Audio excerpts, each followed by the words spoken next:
Hi అండి, welcome back to my channel. ఈరోజు recipe గోంగూర mutton. దానికోసం 2 కట్టల గోంగూరను తీసుకొని శుభ్రంగా కడిగి పక్కన ఉంచుకోవాలి. అల్లం వెల్లుల్లి పేస్ట్ రెడీ చేసి పెట్టుకోవాలి. ఒక కుక్కర్ తీసుకొని 3 టీ స్పూన్ల ఆయిల్ వేసి కొంచెం జీలకర్ర, ముందుగా కట్ చేసి పెట్టుకున్న ఉల్లిపాయలు వేసి వేగనివ్వాలి. అందులోనే 3 మిరపకాయలు వేసి కలపాలి.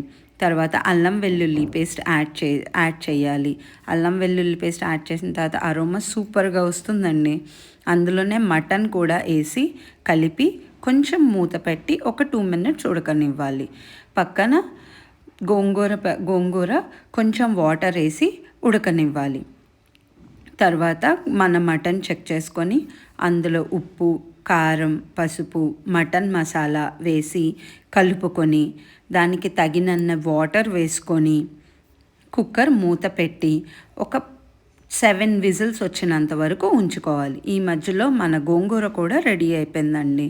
దీనికి మిక్సీతో అవసరం లేకుండా మ్యాష్ చేయాలి. తర్వాత మన మటన్ కుక్కర్ మూత తీసి అందులో ముందుగా రెడీ చేసుకున్న గోంగూర పేస్ట్ వేసి శుభ్రంగా కలిపి కొంచెం ఉడికిన తర్వాత మన గోంగూర మటన్ రెడీ. వేడి వేడి అన్నంలో గోంగూర మటన్ వేసుకొని తింటుంటే సూపర్ అండి.